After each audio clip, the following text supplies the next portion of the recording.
Selamat datang di siniarnya Alfian dan kali ini aku bincang-bincang orang temen yang mana beliau ini penulis, tapi juga selain itu apa ya, opini-opini beliau itu cukup tajam dan ya kadang-kadang memang melawan dari kebiasaan opini-opini umum ya gitu. Mana aku cukup suka itu.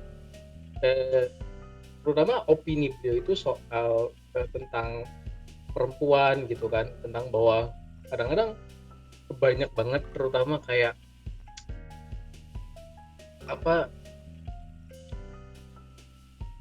opini-opini yang perempuan yang pada akhirnya cuman menyudutkan kaum laki-laki gitu. Tapi opini beliau ini menurut aku cukup beda karena berani menyalahkan kaumnya sendiri gitu. Eh, Langsung aja nih aku sambut Kak Ating. Halo Kak Ating. Halo Mas Alfian. Assalamualaikum warahmatullahi wabarakatuh. Waalaikumsalam warahmatullahi wabarakatuh. Nah, Kak, aku kan tadi udah present di awal ya. Aku suka opini-opini Kak Ating, terutama soal em, soal soal ya perempuan dan soal gimana caranya membangun relationship gitu. Nah, belakangan ini kan itu lagi marak soal isu apa ya, tren sih sebenarnya, lebih ke tren soal marriage is scary gitu, atau pernikahan itu tuh kayak ketakutan gitu, yang mana sebenarnya nih aku lihat itu yang ikut tren itu tuh kebanyakan justru cewek-cewek gitu, dan seolah-olah jadi kesannya kayak ini nggak ada laki-laki yang baik nih gitu. Nah, menurut iya kan, menurut Kak Ating sendiri tuh, iya, menurut Kak Ating sendiri tuh gimana cara apa ya menyikapi pernikahan itu sendiri lah, menurut Kak Ating, silakan. Kalau menurut saya itu sebenarnya kekurang tepatannya, saya nggak pernah bilang kekeliruan ya. Karena kalau kekeliruan kayaknya udah kayak gimana gitu ya. Kekurang tepatannya itu Oh. sebenarnya dari mindset masing-masing gitu loh tentang pernikahan. Karena kebanyakan dari kita, bahkan kaum tua ya, kaum tua, saya sedih, kaum tua yang udah sepuh gitu loh, sudah menikah lama pun belum bisa benar-benar memahami makna pernikahan. Mau dikasih tahu gimana pun ilmunya tuh nggak benar-benar memahami. Kebanyakan tuh malah berpikir bahwa pernikahan itu sama dengan percintaan sebelum pernikahan, gitu. Padahal sebenarnya inti dari pernikahan itu adalah penyempurnaan diri. Karena saya itu backgroundnya Muslim ya, dan tahu anak pesantren gitu, kita sejak dulu juga dikasih tahu pernikahan itu ibadah, pernikahan itu menyempurnakan setengah agama kan seperti itu sebenarnya udah kesejatian pernikahan. Jadi sebenarnya pernikahan itu bukan melulu percintaan itu, gitu loh. Tetapi karena memang kebanyakan awal-awal pernikahan, entah itu dari ta'aruf atau dari pacaran, itu dengan hal-hal manis seperti itu, jadi bayangannya itu ke situ terus. Nah, karena bayangannya ke situ terus, jadi rata-rata sebagian besar itu berpikir kita menikah untuk bahagia, yang mana bahagianya diidentikan dengan tenang, bukan bahagia yang benar-benar bahagia yang sejati, itu bukan ya, tapi bahagia yang tenang. Nah, jadinya ketika kita menemukan sesuatu yang apa ya, sesuatu yang tidak enak dalam pernikahan sedikit aja, itu ngeluhnya luar biasa, karena kita menggantungkan harapan terlalu tinggi dan melekat di situ. Menggantungkan harapan tinggi ya nggak masalah asal tidak melekat, tapi kita menggantungkan harapan tinggi dan melekat membuat kita tuh nggak ngaca gitu. Jadi pikirnya pernikahan tuh ya kayak Cinderella yang udah nemu pangeran, semacam itu. Padahal pernikahan itu sebenarnya menyempurnakan separuh agama kan, kalau dari kita yang Muslim ya. Jadi menyempurnakan separuh agama, jadi sebenarnya kita tuh dalam pernikahan tuh akan berproses terus. Mau kita sekompak apapun dengan pasangan, pasti akan berproses terus, pasti akan ada gesekan. Kalau guru saya bilang, gesekan dalam pernikahan itu sebenarnya apa, membentuk kita untuk menjadi semakin sinergi dengan pasangan, semakin menyempurnakan kita, jiwa kita gitu. Jadi sebenarnya mengatur atau mengubah mindset dulu, pernikahan itu bukan gerbang menuju kesenangan, tapi pernikahan itu adalah proses kehidupan selanjutnya yang jika kita jalani, kita itu bakalan menemukan kesempurnaan diri. Gitu. Jadi kan Kating sempat bahas bahwa kebahagiaan sejati ya. Nah, menurut Kating sendiri, kebahagiaan sejati dalam sebuah hubungan atau pernikahan itu kayak gimana sih? Kebahagiaan sejati itu kalau mau diidentikan ya, yang paling dekat perasaan ya, yang bisa kita gapai gitu. Kebahagiaan sejati itu lebih ke damai. Damai itu tidak mengenal dia sedih, dia senang, itu tidak mengenal seperti itu. Jadi saat dia sedih, saat dia senang, dia itu sadar bahwa itu memang jalan hidup dia, kesedihan atau penderitaan yang dia alami sekarang ini merupakan efek dari rangkaian-rangkaian kejadian yang telah lalu. Jadi kalau dia mengalami penderitaan sekarang, memang harus dijalani karena pernah melakukan sesuatu yang di masa lalu gitu, untuk mencapai masa depan yang seperti dia inginkan gitu. Nah, karena dia sadar akan seperti itu, jadi ketika dia menderita, ya memang dia akan menangis, merasakan emosi itu, tetapi di samping itu, bersamaan dengan perasaan yang tidak nyaman itu, akan ada sebuah kesadaran, sehingga menimbulkan harapan untuk akan ada kesenangan di depan. Jadi kebahagiaan itu kita tuh menyadari bahwa sedih dan senang itu akan silih berganti. Jadi di saat kita senang pun kita akan menyadari, oh setelah senang itu akan ada kesedihan lagi. Jadi kita tuh akan cenderung stabil meskipun dengan fluktuasi emosi yang seperti itu. Itulah kebahagiaan. Berarti ini kayak ada hukum sebab akibat gitu ya Kak ya? Nah, menarik. Nah, selain apa tadi menyadari bahwa emang sedih dan senang itu datangnya silih berganti, kira-kira ada hal yang harus disiapkan nggak nih Kak untuk misalkan kita mau ke jenjang hubungan yang lebih serius gitu, menikah gitu, selain finansial dan emosi yang harus matang dan stabil? Ya memang emosi stabil ya, finansial iya. Itu kesadaran ini kayak fondasinya. Jadi kita akan menyadari, yang pertama itu saya bilang tadi, mindsetnya itu. Jadi saat kita punya kesadaran itu, nanti mentalnya juga akan cenderung stabil. Kita akan membiarkan emosi kita yang turun naik itu, karena kita menyadari memang seperti itu. Dan kita juga menyadari, kesadarannya ya, menyadari bahwa pernikahan adalah sebuah proses. Bukan semacam reward atau sesuatu yang kita dapatkan karena melakukan sesuatu, bukan. Tapi suatu proses. Gitu.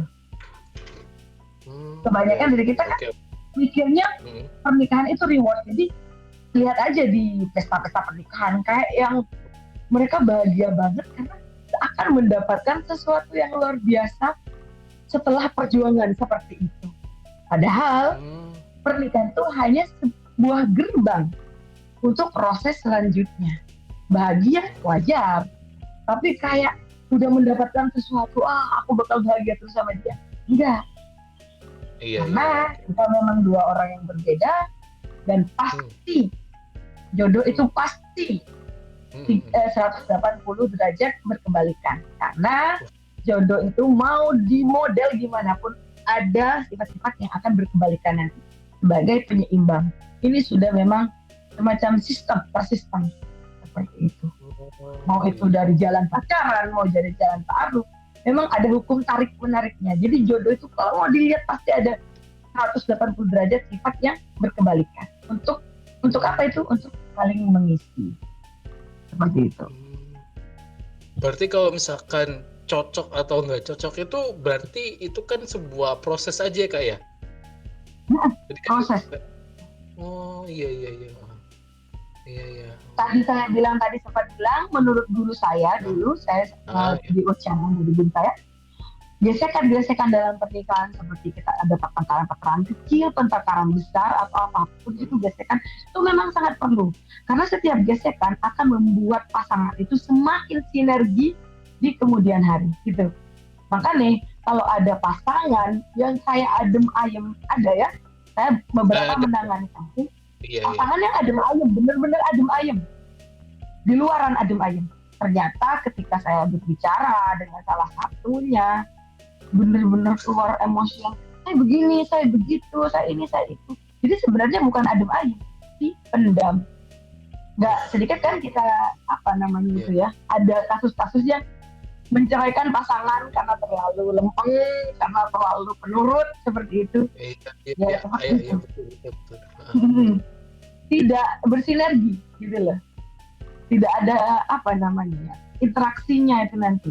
Mereka untuk saling berubah itu nggak ada karena dipendam gitu. Hmm, iya, iya, iya. Berarti apakah ini karena faktor komunikasi gitu Kak? Bisa dibilang? Bisa, bisa saja. Hmm, Karena komunikasi dalam pernikahan itu banyak. Komunikasi dalam pernikahan bukan hmm, hanya berbicara dengan mulut ya, ada dengan iya, iya. tindakan dan ada dengan batin. Hmm, Batin ini bukan hal-hal kayak supranatural mistis, itu bukan. Karena batin itu ya, tapi batin iya, itu iya, memang karena kita udah sering bersama ya, setiap iya. gerak-geraknya, terus eh, itu saya pernah nulis di akun yang lama, entah saya pindah atau enggak, akun Facebook kan biasanya dulu saya tulisnya, itu Iya, ya. Apa? menurut saya dalam hubungan badan, di saat itu ada komunikasi batin yang luar biasa. Hmm, wah, Karena aku kita baru tahu. mencapai kesadaran yang tinggi sekali pada saat itu. Wow. Frekuensinya mencapai apa, alfa theta ya, seperti orang yang tengah meditasi dan mencapai puncaknya. Nah, di saat itu ada kayak semacam apa ya, komunikasi yang luar biasa hebat. Saya pernah mempraktikkan ini berkali-kali. Hmm, hmm, Jadi hmm. ya, kita menginginkan sesuatu dari pasangan dan kita kesulitan untuk berkomunikasi, di saat terjadi di mencapai puncak, di situ disampaikan keinginan kita. Wow. Eh, Lambat laun pasangan itu akan berubah tanpa kita ngomong gitu loh. Jadi komunikasi antar pasangan itu banyak, banyak bentuknya. Makanya pernikahan itu memang ibadah dan proses menyempurnakan separuh agama.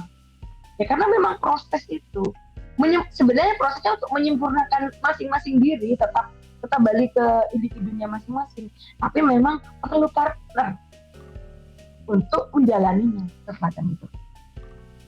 Menarik banget sih tadi aku dengar ya. Jadi emang eh, pola komunikasi juga ngaruh gitu ya. Terus kayak preferensi masing-masing gitu kan nih kayak.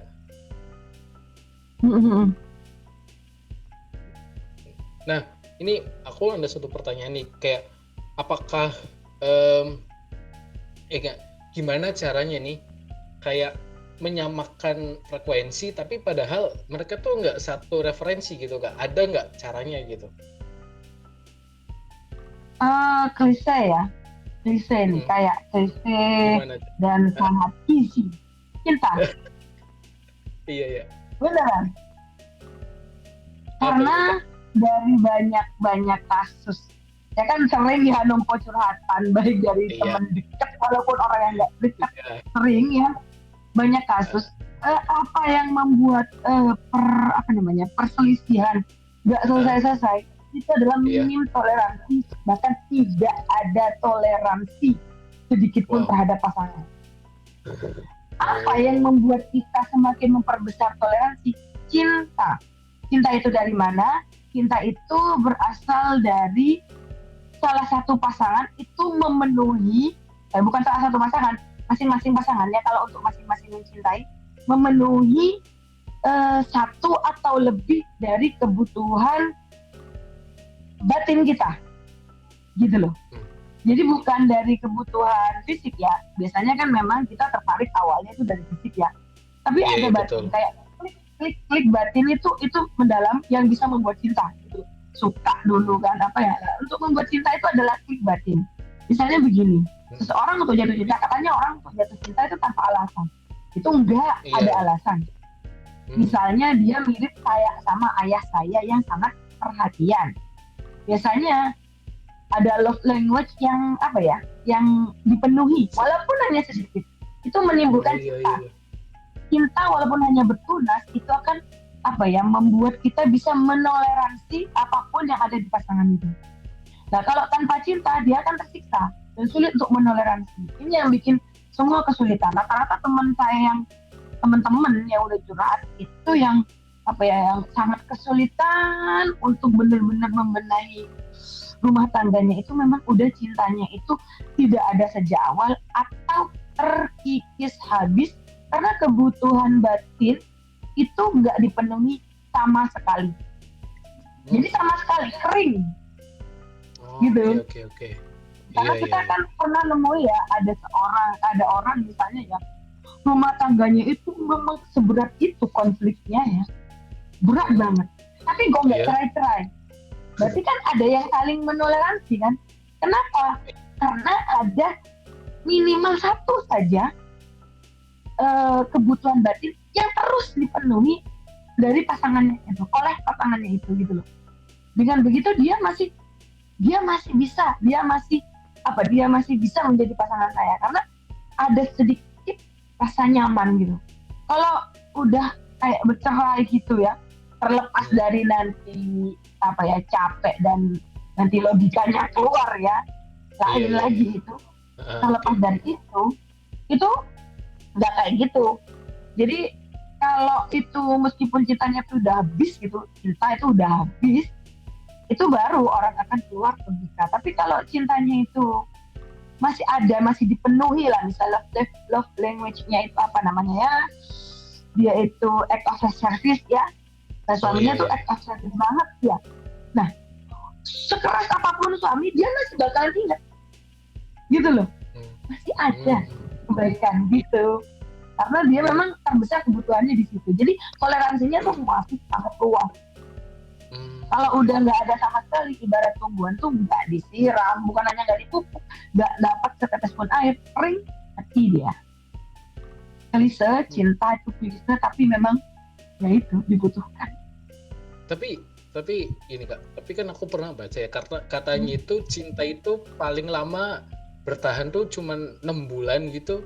Nah, ini gimana sih caranya? Gimana sih caranya supaya cinta itu bisa awet dalam tanda kutip.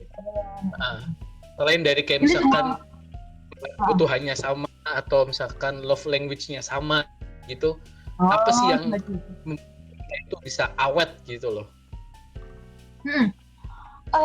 Sebenarnya sih kalau menurut saya pribadi ya itu cuma perbedaan pemilihan kata aja sih. Ada orang yang menganggap cinta itu yang bikin hati berdetak. Jadi kan pernah ya baca novel-novel percintaan, jadi kayak cintanya kering. Jadi kalau udah lama kita kayak nggak ada detik-detiknya, ada kangen-kangennya sama suami.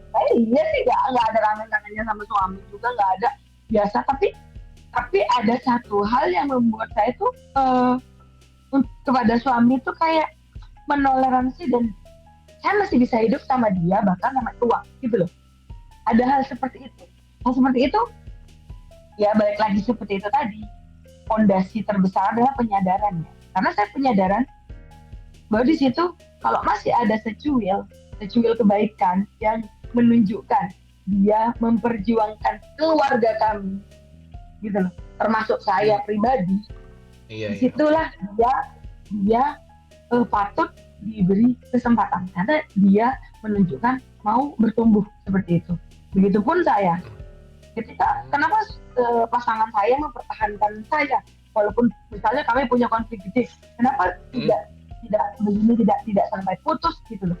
Karena mungkin dia melihat ada usaha saya untuk berjuang bagi keluarga kami yang dia anggap penting. Nah, kesadaran seperti itu selain juga kesadaran ketuhanan. Kesadaran ketuhanan itu seperti kayak, oh aku dikasih pasangan seperti ini loh sama Tuhan. Jadi aku jalanin. Nah, kalau kesadaran ketuhanan ini kita akan nanti mengandalkan skill dan logika. Jadi logika itu kita bagaimana mempertimbangkan apakah aku harus bertahan dengan dia, apakah aku harus putus dengan dia. Terus feel-nya, ini memang perlu latihan terus-menerus untuk kita bisa pas. Oh, sudah tidak bisa dipertahankan seperti itu. Itu memang perlu latihan. Dan balik ke awal lagi, setelah kesadaran kita persiapan mental. Terakhir, finansial. Karena apa? Finansial ini juga kayak permen ya, permen setelah jamu ya. Jadi kayak ada orang bertahan dalam kehidupan rumah tangga yang menderita ya karena banyak duit. Nah, jadi yang bisa bikin bertahan juga, ya kan? Walaupun dia menderita kayak apa, karena banyak duit. Karena kalau banyak duit, di saat menderita kita bisa beli cilok, kita bisa ke spa, kita bisa jalan-jalan, kita bisa healing-healing. Yes. Jadi kayak mengalihkan fokus sementara, walaupun itu temporer banget, sangat temporer, bukan hanya temporer biasa, tapi banget, hanya sangat sebentar. Tapi ya tetap kan ada permen-permennya gitu. Jadi 3 hal.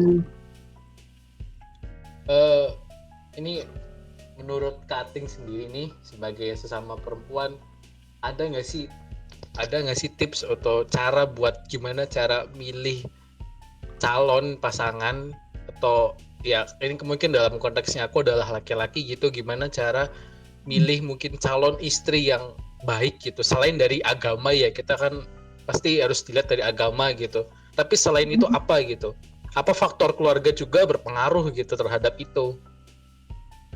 Iya, faktor keluarga. Sebenarnya kita tuh biasanya ya rata-rata orang itu memilihnya itu melihat dari sifat-sifatnya kan? Iya betul. Iya kan? Jadi kayak gini, latar belakang keluarganya itu tinggalin aja. Yang penting anaknya tuh baik, sopan. Seperti itu kan orang-orang. Tapi sebenarnya nggak gitu. Sebenarnya nggak gitu. Jadi hal-hal tersembunyi yang dibikin tapi kadang-kadang kan kadang-kadang keluarga juga kadang-kadang ikut campur kan nggak enak ya kayak gitu. Jadi kebanyakan orang itu kayak yang penting anaknya sopan, jadi kayak gitu. Jadi kayak loh, kalau keluarga yang keluarga yang nggak baik, jadi anaknya nanti nggak laku dong. Jadi bisa kayak gitu ya kalau kita harus pakai keluarga gitu. Sebenarnya benar-benar nggak benar, tapi ya nggak benar juga. Jadi kayak gini loh sebenarnya. Jadi kalau memang kita jatuh cinta itu memang nggak bisa diprediksi. Misalnya kita ketemu terus kita jatuh cinta sama itu, anaknya baik, tapi ternyata waktu dilihat latar keluarganya itu ada masalah. Nah, untuk seperti ini sebenarnya latar keluarga itu pengaruhnya luar biasa gede ketika kehidupan pernikahan. Kasus-kasus yang saya tangani dari teman-teman curhat dan segala macam, ketika saya proses emosi-emosinya itu digali, ternyata berasal dari keluarga lagi. Makanya sebenarnya nggak apa-apa keluarganya terserah seperti apa, yang penting anaknya baik, itu nggak betul-betul benar gitu. Hal itu bisa kita lakukan, nggak apa-apa keluarganya nggak baik asal anaknya baik, ketika si anak itu memang memiliki kesadaran. Dia itu benar-benar udah mentalnya udah healing, jadi dia itu tidak dari komunikasi kan dari komunikasi asalkan logikanya jalan ya, karena kalau jatuh cinta kadang biasanya buta mata buta hati. Dan tuh ya kan? Iya setuju. Tapi kalau logikanya ini jalan ya, kan nanti ada proses komunikasi ya dengan ceweknya, dengan cowoknya. Bagaimana dia menceritakan keluarganya. Ketika dia menceritakan keluarganya dengan penuh emosi, ada emosi tidak senang, tidak ikhlas dengan keluarganya, ini yang menjadi bahaya. Nah, apakah cewek atau cowok seperti itu harus tinggalkan? Ya enggak juga. Kalau mau bertumbuh, bisa disaranin untuk healing dulu. Gitu. Ya nggak semua harus disembuhkan, karena memang dalam pernikahan itu akan berproses ya. Tapi kalau healing beberapa gitu, jadi PR kita di dalam pernikahan itu nggak terlalu banyak gitu. Karena kebencian terhadap keluarga itu luar biasa nanti. Iya, Apa-apa betul yang betul pernah kok. terjadi di keluarganya nanti akan terjadi di pernikahannya nanti. Ke kekacauan yang terjadi di keluarganya yang lalu akan terjadi di pernikahan. Misalnya ya, anak seorang penjajah penjajah diri gitu ya. Iya iya. Dia anaknya baik. Tapi ada kemungkinan nanti dia akan mengalami apa yang seperti dialami ibunya. Misalnya tiba-tiba dia selingkuh gitu. Bisa-bisa, nanti bisa diamati juga. Nah, caranya, bagaimana apa dia tidak membenci? Ya pokoknya dilihat, dia tidak membenci ibunya. Terus si ibu juga apakah masih seperti itu atau sudah menjalani healing juga?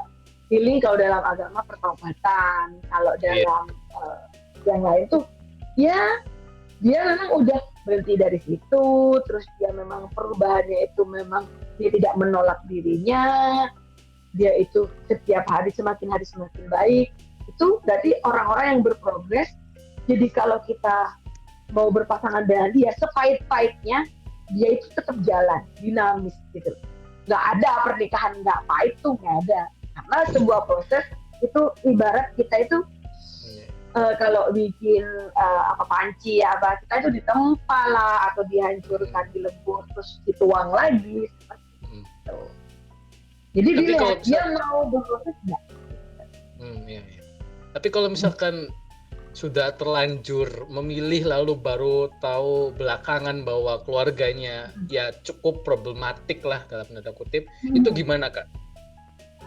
Kalau kayak gitu itu caranya sih ya itu seperti saya tadi, nggak Hah? masalah, nggak masalah. Oh, Semua tuh sebenarnya nggak ada apapun yang bermasalah, tidak ada yang benar-benar salah atau benar-benar benar, nggak ada. hmm, Yang hmm, penting reaksi kita mau nggak apa namanya berbenah dan berproses. Terus pasangan kita yang keluarganya bermasalah itu dia kelihatan nggak berprosesnya, kelihatan nggak? Kalau kelihatan di situ, jika kita akan tetap bertumbuh. Dan yang paling penting adalah ketika kita memang udah nggak bisa lah, kita memang udah nggak bisa cinta banget sama ini nih, udah nggak bisa nih, udah cinta banget. Nah, kita sadari kita punya luka apa sih? Gitu. Kita punya luka apa?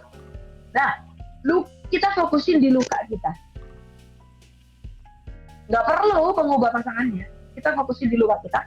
Ketika kita sudah fokus di luka kita, pasangan itu akan otomatis berubah mengikuti kita. Tapi jika pasangan itu tidak berubah, dia tidak mengikuti alias tidak ikut berproses, pasti akan berpisah. Entah dipisahkan oleh kematian, entah dipisahkan oleh perpisahan seperti cerai dan segala macam. Pasti itu. Okay.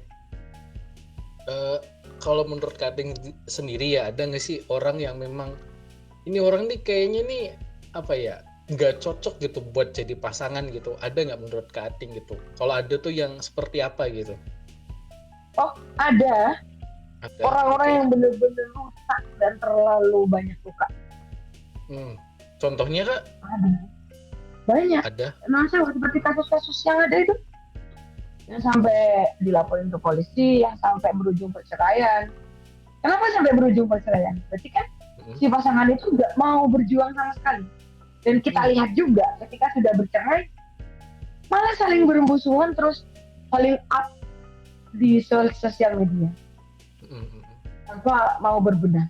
Atau salah satu pasangannya itu diem aja nggak ngapa-ngapain, yang satu saling takut, berarti ya itu namanya red flag yang benar-benar harus dihindari. Dia memang banyak luka dan dia tidak mau menyadari luka dia. Jadi dia merasa baik-baik aja gitu loh. Dia itu compang-camping, dia bisa, oh enggak, aku baik-baik aja, yang bermasalah kamu, seperti itu. Kalau sekarang kan musimnya orang-orang kayak gangguan kepribadian semacam itu.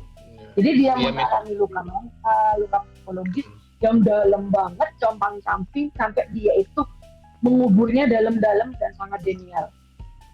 Itu banget sulit. Tapi balik lagi, nggak ada yang nggak bisa diubah. Hanya sulitnya luar biasa. Kalau kuat, merasa kuat silakan, tapi lebih baik jangan. Karena penderitaannya itu bakal luar biasa banget. Jadi kayak misal kayak NPD dan gangguan kepribadian lain seperti itu kan karena luka yang membuat dia sangat compang-camping, udah kayak hampir nggak tertolong. Itu sebenarnya bisa, hanya tingkat kesulitannya yang luar biasa. Mau nggak? Gitu. Lebih baik jangan sih, kalau saya sendiri kalau udah tahu hal semacam itu lebih baik dihindari. Iya betul. Berarti Dan balik lagi, fokus diri sendiri dulu. Gitu. Iya. Balik itu kuncinya. Berarti emang konsul atau ke psikolog sebelum menikah itu penting banget gitu ya? Sangat. Sebelum bertemu pasangan pun, paling baik kita tuh mencoba menyadari luka-luka kita.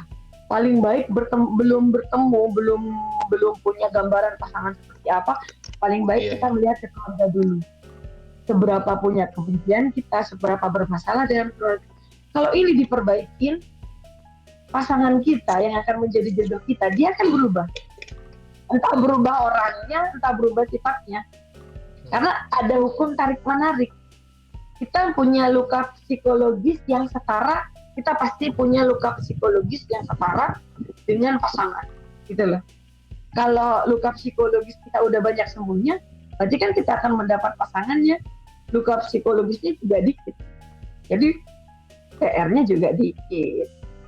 Di dalam pernikahan gesekan itu pasti, cuma tidak seberat itu. Berarti harus terbuka dulu terhadap diri sendiri ya, sadar dulu masalahnya apa nih. Fokusnya pada diri sendiri, utamanya pada keluarga pertama, pada masa saat kanak dan sampai remaja. Kira-kira dari kanak-kanak sampai usia 18-an tahun. Itu masa kayak golden age ya, dimana kita itu kayak disitulah luka-luka itu. Kita sering balik-balik lah ke masa itu, mengingat-ingat lagi apa saja yang perlu dibenerin, sesayang apa sama orang tua. Sayang sama orang tua sama terobsesi beda loh ya. Ada anak-anak yang terobsesi dengan orang tua aja. Seperti yang terobsesi itu seperti seorang laki-laki yang selalu nurut ibunya, kan ada. Itu akan bermasalah dengan dirinya. Karena itu bukan sayang, terobsesi. Kalau sayang kepada orang tua, dia itu paham menempatkan orang tua sebagai orang tua, bukan sebagai tuan dari budak, bukan seperti itu. Kalau tuan dari budak, dia akan nurut terus sama orang tua. Tapi kalau menempatkan orang tua sebagai orang tua, ya dia menghormati orang tua. Kalau ada hal-hal yang kurang baik, ya dia nggak nurut. Dengan cara yang santun semacam itu. Gitu loh. Oke.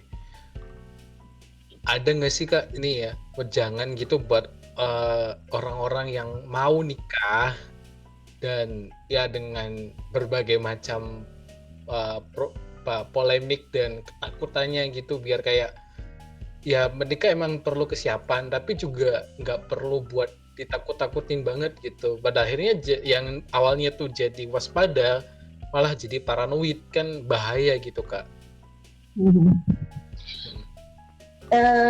Gini, sadari aja bahwa pernikahan itu adalah jalan kita untuk menemukan diri kita sendiri. Bisa kita tahu hal seperti itu, maka kita akan siap dengan pernikahan itu. Jadi kita nggak berharap banyak dari pasangan, cuma kita memilih pasangan dengan pemikiran yang jernih, pandangan yang jernih, seperti itu. Dan kita siap, aku akan berpartner dengan kamu, kita akan sama-sama. Jadi kayak kalau kita mau digambarin ya, kalau saya senangnya menggambar, kayak kita bersiap masuk ke sebuah labirin bersama pasangan kita. Nanti di situ kita saling bahu membahu kalau ada apa-apa. Jadi sebenarnya sakit-sakit itu dari dari halang rintang yang kita hadapi. Tapi kadang ada kesalahpahaman yang menganggap kesakitan itu dari pasangannya, seperti itu. Misalnya kalau di dianalogikan ya seperti sebuah cerita gitu loh, masuk ke labirin, terus kita kejedot apa-apa karena kesenggol partnernya, jadi kita berpikir kita kejedot itu sakitnya karena partnernya, padahal memang ada rintangan di situ. Jadi sebenarnya kalau kita udah dari awal mindsetnya benar tentang pernikahan, sadar kita bahwa pernikahan itu memang jalan atau proses kita menemukan diri kita sendiri, kita bakalan mendapatkan yang namanya kebahagiaan sejati itu. Kita tidak akan mungkin bisa menghindari penderitaan. Dan saya berani yakin, single karena ketakutan menikah jauh lebih menderita daripada bersama dengan pasangan toksik. Saya berani jamin itu. Wow, statementnya keren banget Kak. Waduh. Wow.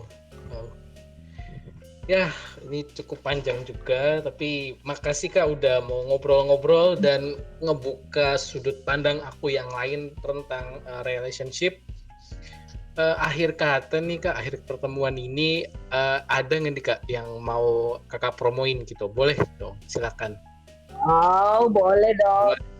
Boleh banget, silakan. Saya itu penulis.